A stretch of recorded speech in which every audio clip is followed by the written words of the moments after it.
இப்போ ஒரு இடத்துல இருந்தோம் அப்படின்னா இதுக்குள்ளே இருக்கோம் அப்படின்னா நமக்கு செலவு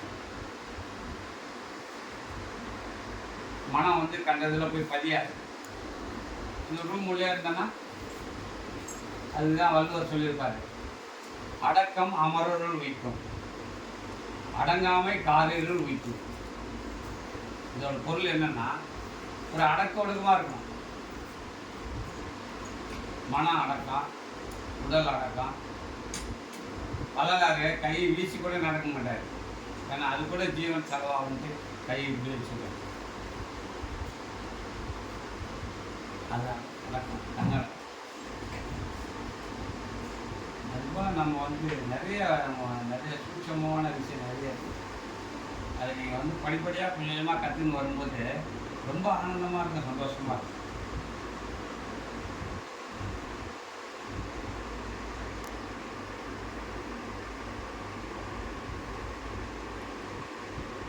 இப்போ இவ்வளோ தூரம் நம்ம பேசுகிறோம் பண்ணுறோம் இல்லையா, நீங்கள் வந்து யோசிப்பீங்க, இதுலேருந்து ஏதாவது உங்களுக்கு ஏதாவது கேட்கணும்னு தோணுதா? உங்களுக்கு ஏதாவது சந்தேகம் கேட்கணும்னு தோணுதா? நான் சொன்னதுலேருந்து எதாவது உங்களுக்கு கேட்கணும்னு தோணுதா? எப்படின்னா நீங்கள் சொல்கிறதுன்னா, நான் அந்த பாட்டில் ஏதாவது இந்த பாட்டு சாங் பாட்டுலாம் நான் கேட்டிருக்கேன். எனக்கு வந்து நீங்கள் சொல்கிறதுலேருந்து எல்லாம் அது உண்மையாக தான் எனக்கு வேறு எனக்கு சந்தேகம் அளவுக்கு தான் நீங்கள் பேசுகிறேன். அதான் நீங்கள் சொல்கிறது கரெக்டாக தான் கரெக்டாக இருக்குன்றது எனக்கு 100% ஓகே ஆகிடுச்சு. இங்கே கரெக்டாக ஆகிடுச்சா என்னன்னு தெரியணும்ல. இப்போ இவங்க பாட்டு கேட்குறாங்களா கேட்கலையா, நீங்கள் மட்டும்தான் கேட்பீங்களா பாட்டு? அவங்க பாட்டு கேட்பாங்களா கேட்க மாட்டாங்களா? அவங்க வேலை 7 மணி 8 மணிக்கு பாட்டு கேட்கணும் அங்கே ஓர்த்தையும் நாங்கள் வேலை இருக்கும்போது பார்த்து பாடம் கேட்போம்.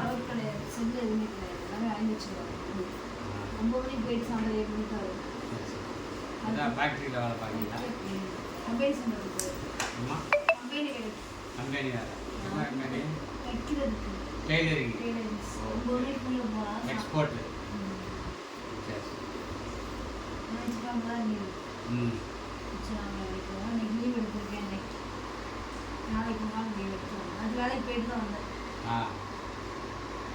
அதாம்மா, ஒன்றும் இல்லைம்மா, நம்ம நினப்பை மாற்றிக்கணும், அவ்வளோதான். சொல்லுவாங்கள்ல, நினப்பு தான் பொழப்ப கெடுக்குது அப்படின்னு சொல்லுவாங்கல்லம்மா, அது 100க்கு 100 உண்மைம்மா. நம்ம நினப்பை மாற்றினா நம்ம பொழைச்சிக்கலாம், நம்ம சாக மாட்டோம். அப்போ நமக்கு நினப்பு தான் நம்ம பொழப்ப கெடுக்குது. அதுதான் நம்ம மாற்ற வேண்டியது, வேறு ஒன்றும் இல்லை. சிம்பிள் தானே விஷயம்.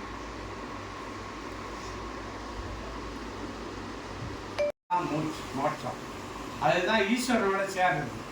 இவங்க சாதாரணமாக இருக்கிறவங்க செத்துருவான். அண்ணாரு ஈஸ்வரர் இறைவனடி சேர்ந்தாருன்னுவான். இறைவனடிலாம் சேர முடியாது. இந்த பயிற்சி யார் பண்ணுறாங்களோ அவங்க மட்டும்தான் இறைவனடி சேர முடியும், மற்ற பேர்லாம் சேர முடியாது. அதுதான் இந்த பயிற்சியை நம்ம வந்து சேரணும். அண்ணார் இறைவனடி சேர்ந்தார், அவர் சிவலோக பதவி அடைந்தார், பேனரில் போடுவான். அப்படி போக அடைய முடியும்னா அடைய முடியும். ஆனால் அதுக்குண்டான பயிற்சி நீங்கள் பண்ணியிருக்கணும்.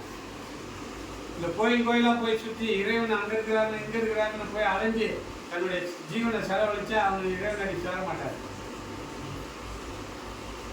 2-3 மாதம் எனக்கு அதே ரியலைசேஷன் தான் வந்துன்னு இருந்தது. ஈவன் ஐ வாஸ் ஃபீலிங் ரொம்ப நம்ம எதுக்கு கோவில் போகிறோம், லைக் அது ஒன்றும் யூஸ் இல்லை.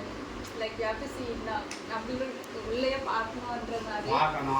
இந்த கிரிவலம் கூட திங்கிங் போகணுமா போகக்கூடாதான்னு இதுதாம்மா கிரிஜி. உள்ள வளம் வரணும், நம்மளுடைய ஜீவனை கொண்டு உள்ள வளம் வரணும். அதுதான் உண்மையான கிரிவலம். இப்போ நம்ம கோயிலுக்கு போகிறோம், கோயிலுக்கு போய் நான் கண்ணை மூடி நம்ம இந்த இடத்துல தான் நினைக்கிறோம், அந்த கோயில் இருக்கிறது நினைக்கிறது இல்லை.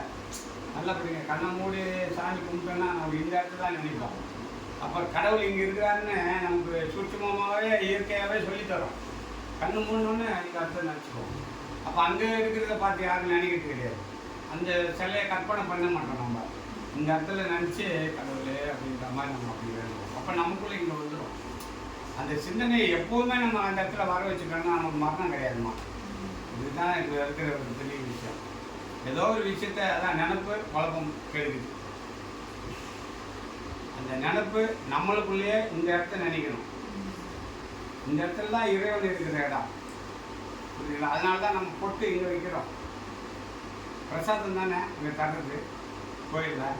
அதை எடுத்து ஏன் இங்கே வைக்கிறதுன்னா அந்த இடத்துல இறைவன் இருக்கிறாருன்னு அர்த்தம். இதுதான் மூலஸ்தானம்.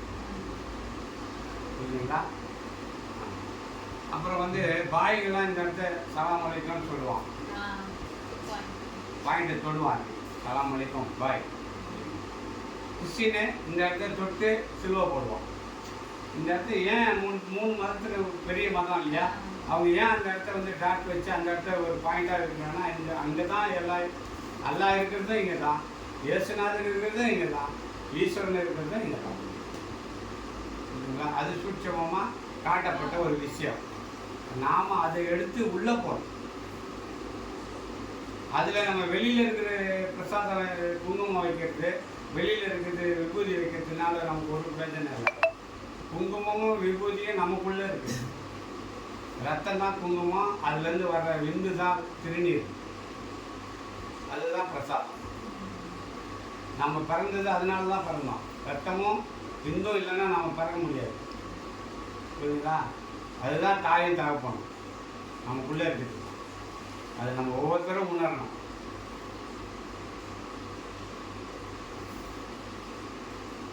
என்னம்மா, ஒரு பெண் இல்லாமல் ஒரு ஆண் பார்க்க முடியாது. புரியுதுங்களா?